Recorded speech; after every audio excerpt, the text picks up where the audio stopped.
sabemos lo que nos dedicamos a la infertilidad, que azospermia es una palabra que anteriormente daba miedo, pero gracias a nuestros expertos, pues ya estamos en otra dimensión.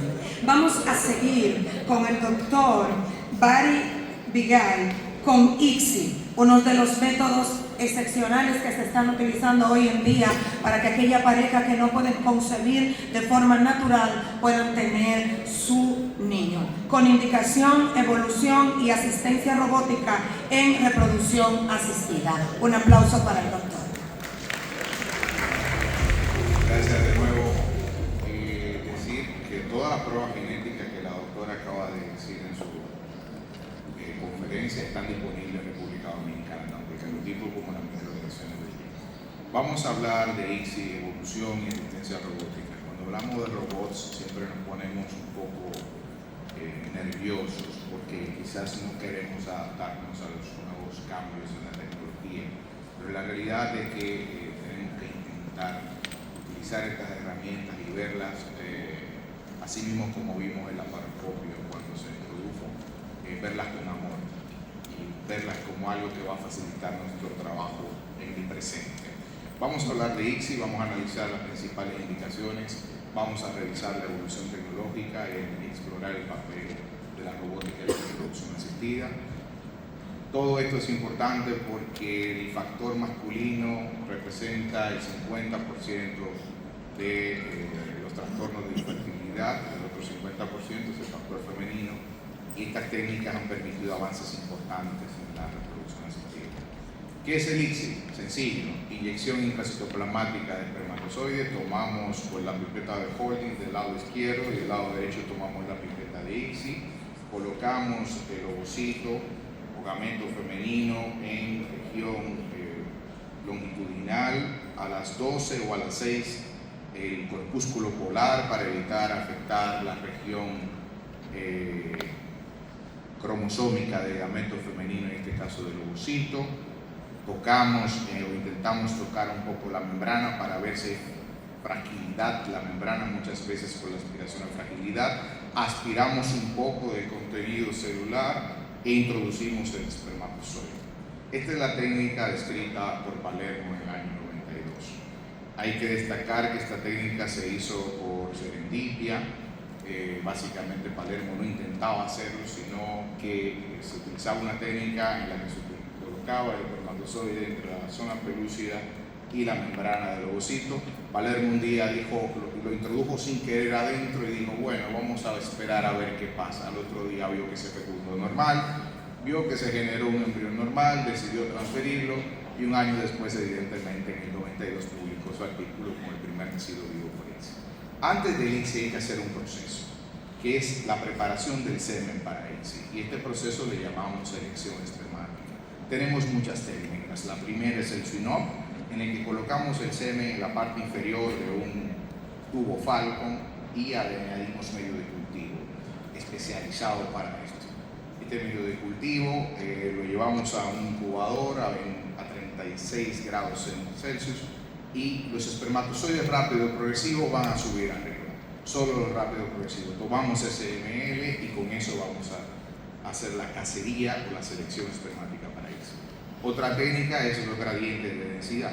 Lo que permiten los gradientes de densidad, que son esta técnica que está acá, es colocar diferentes fluidos, dos fluidos específicamente, a 40 y a 20 grados de densidad diferentes, y esto nos va a permitir que solamente aquellos espermatozoides con la vitalidad suficiente para vencer los grados de densidad puedan llegar hasta arriba. La realidad es que el estándar actual es este, la microfluídica. Este que está aquí es mi profesor, el doctor Jorge Ten, ganando el premio a la innovación en Biomex, al lado del doctor Rafael Bernabeu, que en paz descanse, murió en febrero de ese año, fundador del Instituto Bernabeu y de las primeras ciclos de fecundación in vitro en toda la comunidad valenciana. El doctor Jorge Ten es el director del laboratorio, de todos los laboratorios Bernabeu. Creó esto que ven acá, que es un sistema que es básicamente una placa de Petri que nos permite tener lo que se llama microfluídica. La microfluídica permite seleccionar espermatozoides haciendo que ellos pasen de un pocillo A a un pocillo B, de manera que solo aquellos que sean capaces de pasar al pocillo B podrán ser elegidos para hacer la fecundación.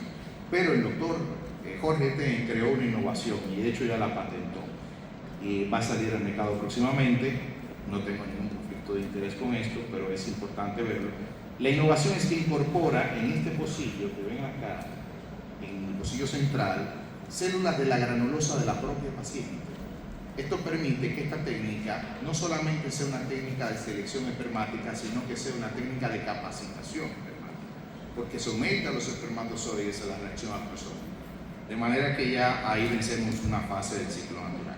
Este, por ejemplo, es el Fertilchip, que hoy se llama CIMOT, lo controla la compañía CIMOT, y lo que hace es permitirnos introducir lo mismo. Vamos de un pocillo A a un pocillo B, introducimos el semen y recogemos del otro lado los espermatozoides que se han colectado.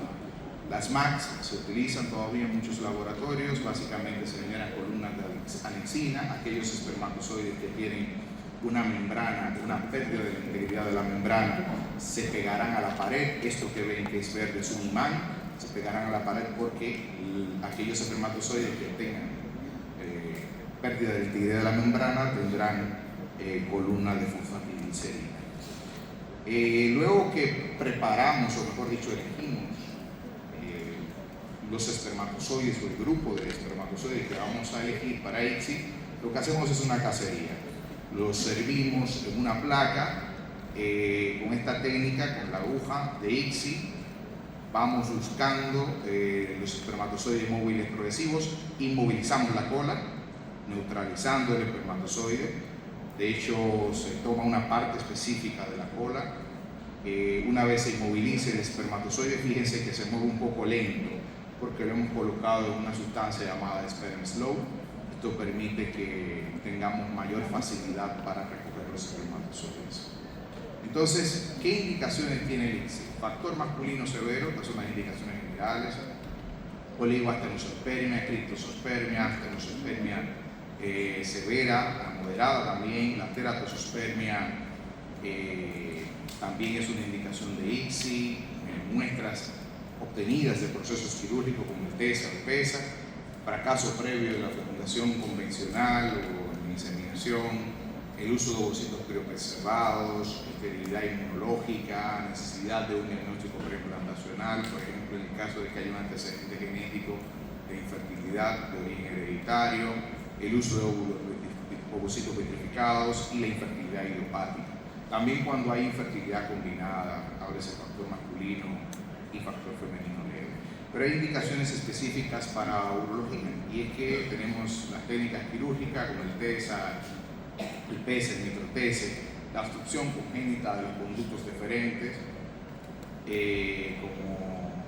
y también la ausencia de los conductos deferentes, como ocurre en el síndrome de fibrosis quística. Por eso es recomendado por la Unión Europea estudiar fibrosis quística en pacientes con azoospermia idiopática, ¿no? Sobre todo por el tema también de la obstrucción de los conductos deferentes. Lesiones medulares que impidan la eyaculación, alteraciones severas de la espermatogénesis, casos de fosfasectomía. La recuperación espermática tiende a ser un poco más difícil porque los fosfasectomizados tienen alteraciones de la movilidad en la mayoría de los casos. Y es que el ICSI es importante saber que se saltan muchos procesos biológicos. Se salta la interacción con el moco cervical, el transporte por el útero, la capacitación fisiológica que ocurre en el oviducto, donde se someten a un proceso de hiperactivación, donde pierden la carga electronegativa los espermatozoides que adquirieron en el epidídimo, producto de ese movimiento flagelar en el epitelio flagelar del oviducto femenino, y adquieren esa hiperactivación. También la penetración en la zona pelúcida, el ICSI se salta todo eso. Básicamente es importante tenerlo en cuenta porque ahora es, en este año precisamente, que comienza la generación A2, que son los primeros niños nacidos por ICSI que van a comenzar a reproducirse. De hecho, en Santiago ya está aquí de 24 años la primera niña nacida por fecundación en Santiago. El ICSI ha tenido una evolución histórica y tecnológica impresionante. y es que en la reproducción humana asistida nos hemos saltado los procesos clásicos de la investigación, desde los ensayos clínicos, los estudios en animales. La mayoría de los descubrimientos en reproducción asistida han ido directo a humanos. Y desde Gian Pietro Palermo revolucionó el tratamiento con el ICSI. El ICSI se usa en el 98% de las clínicas de fertilidad en todo el mundo, y es la técnica que se utiliza en el 90% para elección por los embriólogos. O sea, prefieren ICSI porque disminuye el tiempo de espera en el laboratorio, y esto ha dado al traste con avances no solamente en la técnica, sino en las herramientas que utilizan. Hemos mejorado las pipetas tanto de biopsia como de holding y pipetas de IPSI. Se han creado técnicas para mejorar el IPSI como el IMSI. El IMSI, la ventaja que tenía es que permitía ver con mayor facilidad el espermatozoide, pero no fue aceptada por los laboratorios de fecundación in vitro porque había que comprar un microscopio especial que normalmente era muy costoso. De hecho, uno de los desarrolladores de la técnica IMSI trabaja con nosotros, se llama médicamente el Dr. Nathan Katz, desarrolló esa técnica en Israel. Y básicamente tenemos las MAC, el PIXI, que es la selección fisiológica, que si se fijan en la aguja de arriba, lo que hace es que permite que ellos se elijan solos, entren en la aguja los espermatozoides. Hemos integrado el diagnóstico genético, el FISH espermático, el PGTA y el PGTM. El PGTA es para neoploidías, es como hacer un cariotipo, pero a los embriones. Esto reduce el riesgo hereditario en gran medida. Si se fijan, por ejemplo, en el caso de la pipeta de biopsia, aquí el láser funciona de forma automatizada. Esto permite que los cortes con el láser sean más fiables y potencializa o reduce el tiempo de laboratorio. Fíjense la coordinación que utiliza el láser porque funciona guiado por inteligencia artificial. Tasas para comparar desde el punto de vista científico entre ICSI y la FIT convencional. La realidad es que no hay muchas diferencias, a excepción de que en casos de infertilidad o por factor masculino severo tenemos que usar ICSI. Si no tenemos movilidad seminal, tenemos que usar ICSI, evidentemente. Pero las tasas de fecundación o ratio es del 98% en ambas técnicas. Sí se ha demostrado que los pacientes que son fecundados con ICSI tienen menor peso al nacer que los pacientes que son fecundados por FIT convencional. Esta es la única diferencia, el peso al nacer. Y bueno, ya llega la asistencia robótica y tenemos el robot ICSI. Antes usábamos estos microscopios que eran neumáticos, funcionan con aire comprimido, y luego están los mecánicos que funcionan con un sistema hidráulico. Ya hoy tenemos los sistemas Integra, que lo que permiten es movimientos digitales muy similares a los que se utilizan con el robot Da Vinci, lo único que son un poquito más finos los movimientos. Aquí tenemos ya sistemas automatizados, el sistema Integra que es el más avanzado, también tenemos el sistema de Olympus en el centro, que es bastante eficiente también. Ventajas del soporte robótico: mayor precisión micrométrica, menor fatiga del operador, reducción del error humano, optimización del proceso, mejor tasa de fertilización y la posibilidad de integración con la inteligencia artificial. Ejemplos de ICSI robótico: tenemos el ICSI-Bot, que ya ha dado al traste con los primeros bebés nacidos en el año 2023. La tasa de fertilización con el robot fue igual a la tasa de fertilización con el ICSI manual. ¿Qué ventajas tiene este estudio? Que quienes operaron el ICSI robótico no eran médicos, no eran embriólogos, sino que eran ingenieros que no tenían experiencia en ICSI anteriormente. Y bueno, nacieron, se fecundaron, se generaron 2 embriones, los cuales dieron el traste a 2 bebés nacidos vivos y sanos. Esto fue en el año 2023. Ya en el año 2025 se crea este robot por el profesor Santiago Munet, que es un referente en genética reproductiva. Dirige desde el punto de vista científico Oberton, que es una compañía que se dedica a esto, a hacer laboratorios Lab in the Box, que esto es un laboratorio de fecundación in vitro de una caja. ¿Y qué han hecho?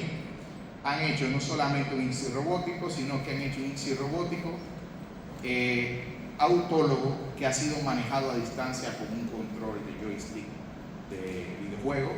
Está ya concebible, lo que hace es que selecciona los espermatozoides, hace la neutralización de la cola de forma automática, se fijan, es capaz de identificar un espermatozoide, neutralizarlo, recogerlo y al mismo tiempo detectar la posición en la que está.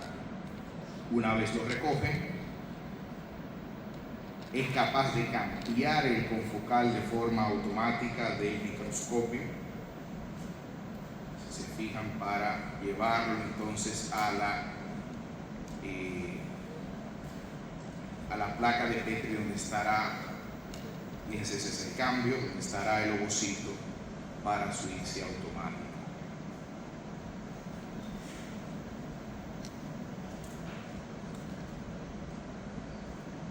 Tenemos el ovocito, vemos cómo se acerca de forma automática la pipeta de holding, vamos a ver cómo se acerca la pipeta de ICSI, tiene el enfoque automático. Esto en el laboratorio tarda un tiempo, tardamos unos 2 o 3 minutos intentando equilibrar el medio para que el ovocito esté a la misma distancia que la pipeta de holding y la pipeta de ICSI, de manera que hay un tiempo allí también que con el ICSI robótico se están ahorrando, ¿no?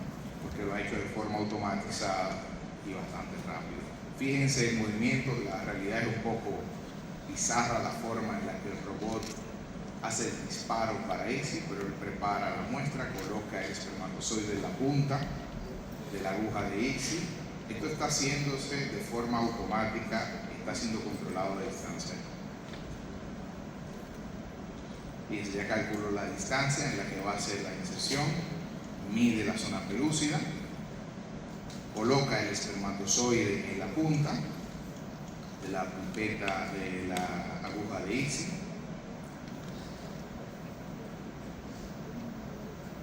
y cuando esté en la punta, entonces hace el chasquido, aspira un poco,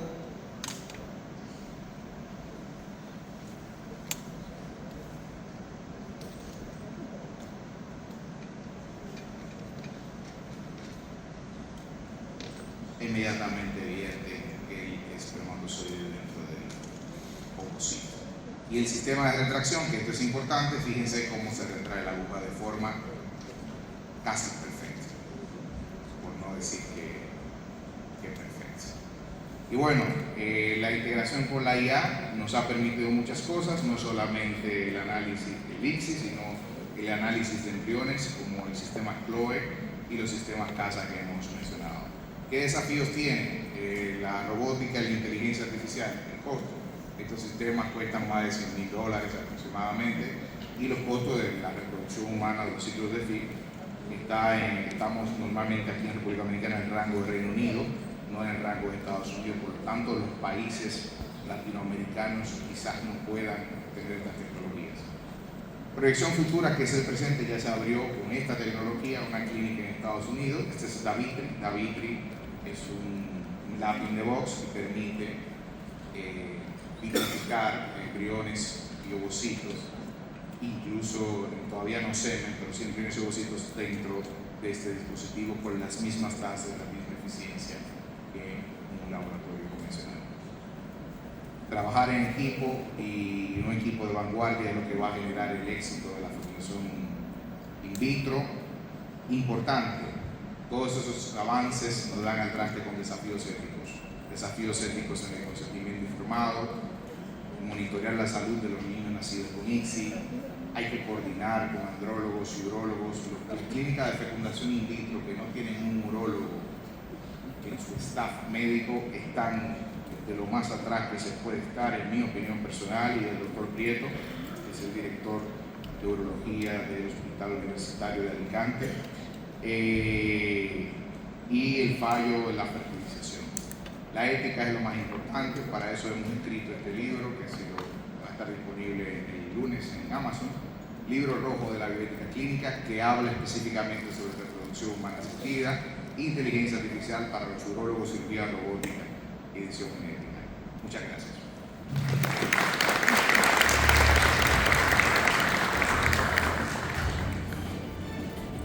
Es reconfortante ver de qué forma el el doctor habla de las técnicas de reproducción asistida, lo que nos hace entender que para trabajar androfertilidad hay que tener amor, pasión y dedicación.